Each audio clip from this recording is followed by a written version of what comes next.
Hi guys, welcome back to my channel. My name is Elena and I make lots of videos on banking, how it is to work in the bank, the interview questions, taking the licenses, which is going to be this video's topic, and much more. So if you enjoy my content and if you find it helpful, please don't forget to subscribe, like, and comment down below. Alright guys, so for today's video, I don't think it'll be such a long video. I just wanted to quickly go over one of the main questions that everyone's been asking me, which is about the license, the investment licenses, how it is, how much it costs, the whole process. So I'm here to help you guys and provide you some information because I have already passed both of the licenses and I can tell you guys how to study and what worked for me. Alright guys, so there are some notes that I made here. So first I want to talk about what the licenses are and what is the different types of licenses. So there's the IFEC exam, IFIC, and then there's the CSH exam, which is the Canadian Securities course and the Investment Funds course. I think that's what it stands for. But basically, they're both are pretty similar. The only difference is that people say that the CSC is a lot harder, which they are right, it is harder, and the CSC has two parts, whereas the FIC has only one exam and you pass and that's it, you don't have to worry. So with the second exam, you actually have to pass both of them to be licensed. So you might be wondering, which one do I need for which role? So like I said, it is pretty much the same. Most companies wouldn't mind any of them as long as you have one of them. They usually hire you. But I think that recently some big banks, some large banks, they do require specifically the CSC. So if you are debating on which one to get, I would recommend you go for the CSC or the CSC and make sure you study properly because that one isn't easy. But if you can't do it, that's okay. You can also go with the IFEC, which is the one I got to start. And that's how I got my initial job at the bank as a financial advisor. So is the exam hard? So is it hard? I would say yes, it is pretty tricky. Like if you don't study, it's not so easy to just pass without studying. You do have 3 tries, and a lot of people have failed. When I used to go to school and I studied finance, we had to take this exam. It was mandatory, and a lot of people in my class, I think about half of them did fail on their first try. But you do get 3 tries, and you need to get at least 60% to pass, which doesn't seem like so much. But if you look at it, it is multiple choice questions, which can get a bit tricky, and you have to make sure that you get 60 of them correct. Also, a lot of questions are like pretty similar, which I found the most challenging because there's some questions that look the exact same almost with different answers, or there's a lot of questions where there's like more than one correct answer, or there's 2 answers that are very similar to each other. So it can get pretty tricky. My advice to you guys is to make sure you study in advance. Do not leave it for last minute. A lot of people just do it like at night for the next day and they just leave it for last minute, because you do have 1 whole year to take the exam. So when you first sign up, they give you 1 whole year to take the exam. For the IFEC exam, I think CSC was the same, but you get a whole year to study for it.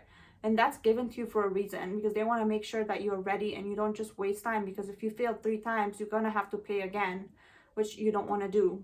So for me personally, I'll be honest with you guys, the first time I actually did fail the first time when I did it. And that's because I decided not to study at all. And last minute, I just studied over like at night, and the next day was my exam. So I was not successful and I didn't take any notes.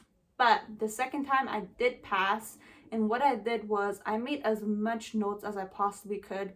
I had a full notebook. I had a whole notebook filled with notes. And as I was reading, I was taking notes. That's what helped me, because when I write something, that's how I learn. That's how I remember. If you just read it and you can memorize it, then good for you. You can try doing that. But for me personally, writing notes really helped me. And, I kind of went over it every day. And I think I took it in about 2 weeks' time. A lot of people take about 2 to 4 weeks.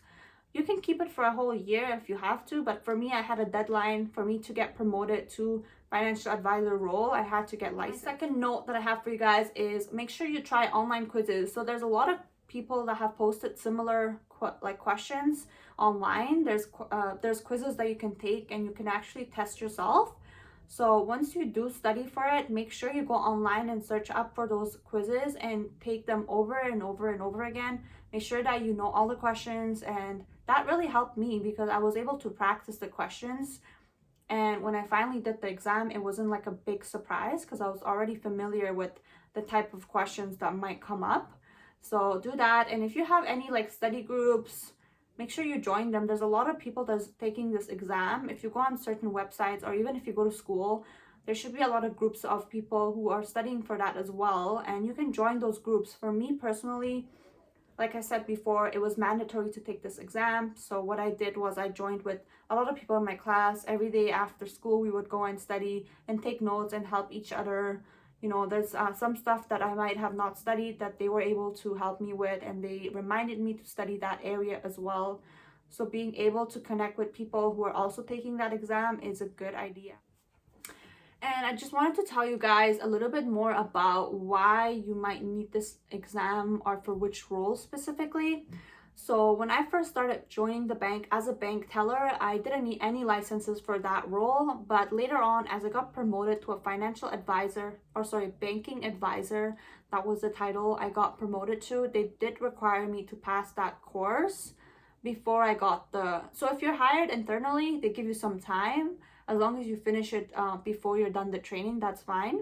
But if you do get hired externally, meaning you've applied to the job yourself and you got the interview, I'm pretty sure you have to already have the exam, unless it says on the job description that within 6 months you're able to complete the exam. So if you do want to become a banker, an investment advisor, make sure you take it ahead of time, because it also feels pressured to have to do the exam at a certain deadline. So if you start your job and they give you like 3 months to do the exam, you're gonna freak out because you don't want to fail. And if you fail, that means that you can potentially get fired. So I would suggest that you guys do the exam in advance. And also when you do get a job, you do stand out from every other person who hasn't done the exam or who is in the process of doing the exam. When I got my job as an investment advisor at the call center later on, and I had already had the exam, they actually were really happy and they loved me and they really wanted me to join, and they actually gave me a bit of a raise, like right on the spot, because I had the license. So it does help even when you're applying to other jobs. If they see that you already have that exam, that's something that is a selling factor for sure. Lastly, guys, don't worry. I'm sure you can do it. You have 3 whole tries, and even if you can't pass the exam, remember one thing. So the exam costs, I think around 400, something like that here.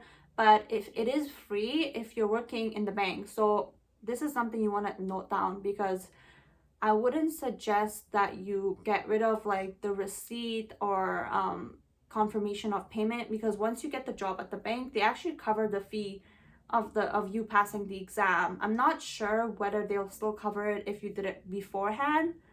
You'd have to confirm that, but for me personally, like, they were able to cover, because I was promoted internally, they actually covered my exam fees. Or if you're in school, the school actually covers like a certain percentage of the exam as well.